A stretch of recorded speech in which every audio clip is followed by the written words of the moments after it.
நேயர்களுக்கு எனது உள்ளம் கனிந்த வணக்கம். சார், நிறைய பேரை பார்த்துருப்பீங்க. ஒரு சாதாரணமாக இருந்து மிகப்பெரிய அளவில் உயர்ந்து செல்வந்தராக இருப்பாங்க. இன்னும் ஒரு சிலர்லாம் பார்த்தீங்கன்னா மிகப்பெரிய அளவில் இருந்து செல்வந்தராக இருந்து அதற்கு அடுத்த தலைமுறை தரமட்டமாக போயிருக்கும் சார். இதுக்கெல்லாம் காரணம் என்ன தெரியுங்களா? அவர்களுடைய ஜாதக கட்டத்தில் அவர்கள் வாங்கி வந்த வரம் சார். அவர்கள் வாங்கி வந்த வரம் ஜாதக கட்டத்தில் அப்படியே மிளிரும் சார். ஒருவர் மிகப்பெரிய செல்வந்தராக இருந்து தரமட்டமானவர், இன்னொருத்தர் அடிப்படை தேவைக்கு அல்லாடி கொண்டிருந்து மிகப்பெரிய அளவு செல்வந்தராக இருக்காரு. இதற்கெல்லாம் காரணம் உங்க ஜாதக கட்டத்தில் ஒரு சில கிரகங்கள் தசாக்காலம் வந்தா மிகப்பெரிய மாற்றத்தையும் ஏற்றத்தையும் கொடுத்தே தீரும் சார். அப்போ அந்த கிரகம் எது, எந்த கிரகத்தினுடைய தசாக்காலம் வந்தால் மிகப்பெரிய ஒரு செல்வந்தனை ஆக்கும், மிகப்பெரிய செல்வந்தனை கோட்டீஸ்வரனை கேடுகட்ட வாழ்க்கையை நடத்தி வச்சிடும் சார். அதுக்கெல்லாம் காரணம் பார்த்தீங்கன்னாக்கா இந்த ராகு தசைன்னு ஒன்று இருக்குது சார். அந்த ராகுன்ற ஒருவர் இருக்கார் இல்லையா, அவர் பார்த்தீங்கன்னா மிகப்பெரிய ஒரு சூழ்ச்சிக்கார கிரகம் சார். அவர் உங்கள் ஜாதக கட்டத்தில் எந்த இடத்தில் இருக்கிறாரோ அந்த இடத்தினுடைய அந்த வீட்டு அதிபதி போலவே மாறிடுவார். இப்போ ஒரு எக்ஸாம்பிளுக்கு 2ல் ராகு இருந்தால் படிப்பை கெடுப்பார், குடும்பத்தை கெடுப்பார் சொல்லிடலாம் இல்லையா? ஏன்னாக்கா ராகு ஒரு இயற்கை பாவ கிரகம் சார். இது ஒரு கபடதாரி. இவர் யார் பேச்சுமே கேட்க மாட்டார். ராகு தசை நடக்கிறவங்களாம் போய் பாருங்க. ராகு தசை ஒருத்தருக்கு நடக்குதா, அவர் கண்டிப்பாக யார் பேச்சுமே கேட்க மாட்டார் சார். ஏன்னா ராகுன்னா ஒரு கபட வேஷம் பொருந்திய ஒரு நபராக மாறிடுவாங்க. முழுமையான பாவ கிரகம்னு சொல்லிடலாம் சார். நல்ல ஸ்தானத்தில் அமர்ந்து வலுப்பெற்ற கிரகத்துடன் அமர்ந்திருந்தால் மிகப்பெரிய ராஜ யோகத்தை அள்ளி அள்ளி கொடுத்து அழகு பார்ப்பார் சார். மற்றவர்கள் வியக்கத்தக்க வகையில் அள்ளி கொடுத்து மற்றவர்கள் அண்ணாந்து பார்க்கக்கூடிய அளவிற்கு பணத்தை கொட்டி கொடுத்துடும் சார். சட்டத்திற்கு புறம்பான இல்லீகல் பிஸ்னஸ்லாம் செய்து ஒரு சிலர்லாம் ராகு தசையில் மிகப்பெரிய அளவில் அவர் எப்படி சம்பாதித்தார் என்றே தெரியாமல் மிகப்பெரிய அளவில் சம்பாத்தியத்தை கொடுத்து போயிடும் சார். ராகு ராஜ யோகத்தை கொடுக்குமா, அவயோகத்தை கொடுக்குமா? 2ஆம் இடத்தில் இருந்து ராகு தசை நடந்தால் குடும்பத்தை கெடுத்து குட்டிச்சவராக்கி விடும் என்பது தான் எழுதப்பட்ட விதி. ஆனால் அதே 2ஆம் இடத்தில் அமர்ந்து மிகப்பெரிய அளவில் பணத்தை கொடுத்து அழகு பார்த்து மற்றவர்கள் வியக்கத்தக்க வகையில் ஒரு குடும்பத்தில் பணத்தை கொட்டி கொடுத்த ஜாதகம்லாம் இருக்குது சார். சார், அப்போ ஒரு ஜாதக கட்டத்தில் பின்னோக்கி செல்லக்கூடியது தான் வக்ர கிரகம்னு சொல்லுவாங்க. அப்போ ராகு என்ற அந்த கிரகம் பாருங்க, ராகு தசை வருதுன்னா அந்த ராகு தசை யாருக்கு வருகிறதோ, உங்க ஜாதக கட்டத்தில் ராகு தசை வருது சார் அப்படின்னாக்கா உங்களுடைய மனதின் ஆசைகளை அதிகமாக தூண்டி விட போறாருன்னு அர்த்தம். உங்களுடைய அபிலாஷைகளை எல்லாம் தூண்டிவிட்டு, ஆசைகளை தூண்டிவிட்டு சிதறடிக்கக்கூடிய கிரகம் அதுதான். அந்த ஆசைகளை நிறைவேற்றி அழகு பார்க்கக்கூடிய கிரகம் இதுதான் சார். இதில் கேது பகவான் பார்த்தீங்கன்னா எல்லா ஆசைகளையும் நீர்த்து போக செய்து மாபெரும் இருட்டு கிரகங்கள் இந்த ராகு கேதுக்கள் சார். ராகு கேது, ராகு உங்கள் ஜாதக கட்டத்தில் லக்னத்தில் 2ஆம் இடத்தில் இருந்தால் 8ஆம் இடத்துல கேது இருப்பார். 2ஆம் இடத்தில் லக்னத்துக்கு 2ஆம் இடத்தில் கேது இருந்தால் 8ஆம் இடத்தில் ராகு இருப்பார் சார்.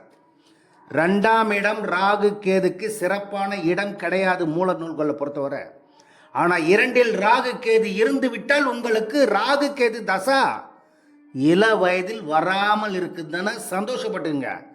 ஏனென்றால் இள வயதில் ராகு தசை 2ஆம் இடத்தில் இருந்து அமர்ந்து வந்தால் கல்வி ஸ்தானம் இல்லையா, 2ஆம் இடம் கல்வியில் தடைகளை கொடுத்து சிறு வயதில் ராகு கேது தசை வந்தால் படிப்பில் தடையை ஏற்படுத்திடும் சார். எனவே தான் சிறு வயதில் ராகு கேது தசை வரவே கூடாது.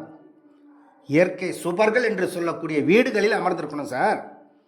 இந்த ராகு கேது தசை வருதுன்னா அந்த ராகு கேது என்ற கிரகங்கள் உங்கள் ஜாதக கட்டத்தில் சுப கிரகங்களான குரு, சுக்கிரன், புதன், சந்திரன், வளர்பிறை சந்திரனாக இருக்கணும். இந்த வீடுகளில் இந்த குருவுக்கு சொந்தமான வீடுகளான மீன ராசிலேயோ அல்லது தனுசு ராசிலேயோ அந்த ராகு அமர்ந்திருக்கணும். அல்லது சுக்கிரன் வீடான ரிஷப ராசியிலோ துலா ராசியிலோ அமர்ந்திருக்கணும். அல்லது புதன் வீடான மிதுனத்திலேயோ அல்லது கண்ணிலேயோ அமர்ந்திருக்கணும் சார். சந்திரனோட கடக ராசியில் வளர்பிறையா சந்திரனா இருந்தால் இன்னும் நல்லது. இந்த வீடுகளில் ராகு கேது அமர்ந்திருந்தால் ஓரளவு பரவாயில்லைன்னு சொல்லிடலாம் சார். ஏன்னா 2ஆம் இடம் இல்லையா, குடும்பஸ்தானத்தை கெடுக்கக்கூடாது. அப்படி சுபகிரக வீடுகளான ரிஷபம், மிதுனம், கன்னி, துலாம், தனுசு, மீனம், இந்த வீடுகள் எல்லாம் சூப்பர் வீடுகள். இந்த வீடு 2ஆம் வீடாக அமைந்து தசா வந்தால் அந்த அளவிற்கு பிரச்சனைகளையும் குழப்பங்களையும் கண்டிப்பாக ஏற்படுத்தாதுன்னு நம்பலாம் சார். இப்போ ஒரு எக்ஸாம்பிளுக்கு கும்ப லக்னத்துக்கு 2ஆம் இடத்துல ராகு இருக்கார் சார். 2ஆம் இடம்ன்றது கும்ப லக்னத்திற்கு 2ஆம் இடம்ன்றது மீன ராசி. மீன ராசியில் 2ஆம் இடத்தில் ராகு அமர்ந்து இருக்காருன்னு வைங்க. அதுக்கு வீடு கொடுத்த அந்த ராகுவிற்கு வீடு கொடுத்த குரு உச்சம் பெற்றிருக்காருன்னு வைங்க. குரு பார்வையும் ஆட்டோமேட்டிக்காக 9ஆம் பார்வையாக ராகு விழுந்துடும். அப்போ குரு எங்கே உச்சம் பெறுவார்? கடகராசியில் உச்சம் பெற்று 9ஆம் பார்வையாக அந்த ராகுவை பார்ப்பதால் ராகு தசை இவர்களுக்கு நிச்சயம் பாதிப்பு என்பது கண்டிப்பாக இருக்கவே இருக்காதுன்னு சொல்லிடலாம். ஏன்னா இவர்களுக்கு அந்த அளவுக்கு யோகத்தை கொடுத்துரும் சார். குரு பார்வையில் உள்ள ராகு மிகப்பெரிய யோகத்தை கொடுத்துரும். ராகுக்கு வீடு கொடுத்தவன் குரு. மிகப்பெரிய அளவில் இவர் சம்பாத்தியத்தை கொடுக்காம விடாது சார். அதிலும் புரட்டாதி சாரத்திலே உட்காந்து இன்னும் கேட்கவே வேண்டாம், பன்மடங்கு குரோத் ஆகிடுவாங்க இவங்க. ராகு இந்த மாதிரி சுப கிரகங்களான குரு சுக்கிரன் பார்வையில் இருந்தால் ராகு தசை நல்லது சார், நல்லது மட்டுமே செய்யும். இதுதான் விதிவிலக்கு. 2ஆம் இடத்துல இருந்தால் குடும்பத்தை கெடுக்கின்றோம் இல்லையா, இந்த மாதிரி குரு சுக்கிரனுடைய பார்வையோ சேர்க்கையோ அமர்ந்து தசா வந்தால் மிகப்பெரிய யோகத்தை கொடுத்துரும் சார். இப்போ துலாம் லக்னம் வைங்க. துலாம் லக்னத்திற்கு 2ஆம் இடத்தில் கேது இருக்கார் விருச்சிகத்தில். கூடவே செவ்வாயும் சனியும் சேர்ந்து அமர்ந்து இருந்தாலோ பார்வை பெற்றிருந்தாலோ கேது தசை நிச்சயம் பிரச்சனையை கொடுத்தே தீரும் என்பது எழுதப்பட்ட விதி. 2இல் கேதுவை கடகத்தில் இருந்து குரு பார்க்குறாருன்னு வைங்க. துலா லக்னத்துக்கு 2ஆம் இடத்துல விருச்சிக ராசியில் கேது அமர்ந்திருக்கார். கூடவே செவ்வாய் சனி அமர்ந்து இருந்தால் கண்டிப்பாக மிகப்பெரிய வீழ்ச்சி கொடுக்கும் கேது தசையில். இதே அந்த கேதுவோட எந்த கிரகம் இல்லாமல் தனித்து அமர்ந்திருக்கார் சார். கடகத்திலேருந்து குரு உச்சம் பெற்று 5ஆம் பார்வையாக பார்க்குறார் சார்னாக்கா மிகப்பெரிய அளவில் இவர்களுக்கு நல்ல பலன்களை அதிகமாக கொடுத்து அழகு பார்க்கும் சார். இப்படி அமரணும் சார். இப்போ சிம்ம லக்னம், நீங்கள் சிம்ம லக்னத்திற்கு 2ஆம் இடம் கன்னி ராசி வரும்.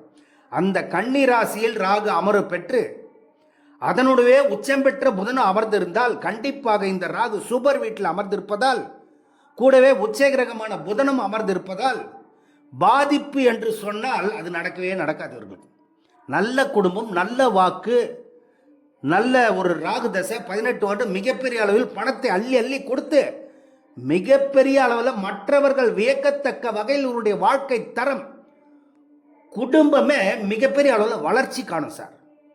இப்படி அமர்ந்திருக்கணும் சார். ஜாதக கட்டத்தில் 2ஆம் இடத்தில் ராகு கேது அமர்ந்திருந்தால் லக்னத்திற்கு 2ஆம் இடம் என்று சொல்லக்கூடிய குடும்ப ஸ்தானத்தில், கல்வி ஸ்தானத்தில், வாக்கு ஸ்தானத்தில் 2ஆம் இடத்தில் ராகு கேது அமர்ந்திருந்தால் அந்த தசா காலம் வரவில்லை என்றால் கவலைப்பட தேவையில்லை. ஆனால் சுக்கிரனுடைய தொடர்போ குருவினுடைய தொடர்போ பெற்றிருந்தால் மிகப்பெரிய யோகத்தை நிச்சயம் கொடுக்கும் சார். சார் இப்போ ரிஷப லக்னம் வைங்க. ரிஷப லக்னத்திற்கு 2ஆம் இடம் மிதுன ராசியாக வரும். இந்த 2ஆம் இடத்தில் கேது அமர்ந்திருக்காருன்னா 8ஆம் இடத்துல ராகு வந்துடுவார். ராகு வந்து மிதுன ராசியில் கேதுவும் 8ஆம் இடம் என்று சொல்லக்கூடிய தனுசு ராசியில் ராகு அமர்ந்திருக்காரு. இப்போ புதன் பாருங்க, 2ஆம் இடத்தில் கேது அமர்ந்திருக்கக்கூடிய கேதுக்கு வீடு கொடுத்த அந்த மிதுன ராசி அதிபதி கன்னி ராசியில் உச்சம் பெற்றிருக்காரு வைங்க. கேது தசையில் மிகப்பெரிய அளவில் முன்னேற்றம் அடைய போகிறான்னு அர்த்தம் சார்.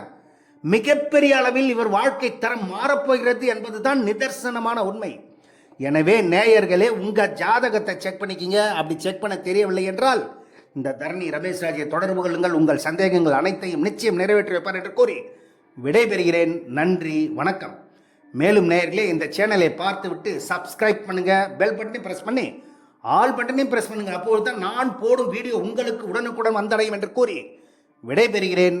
நன்றி, வணக்கம்.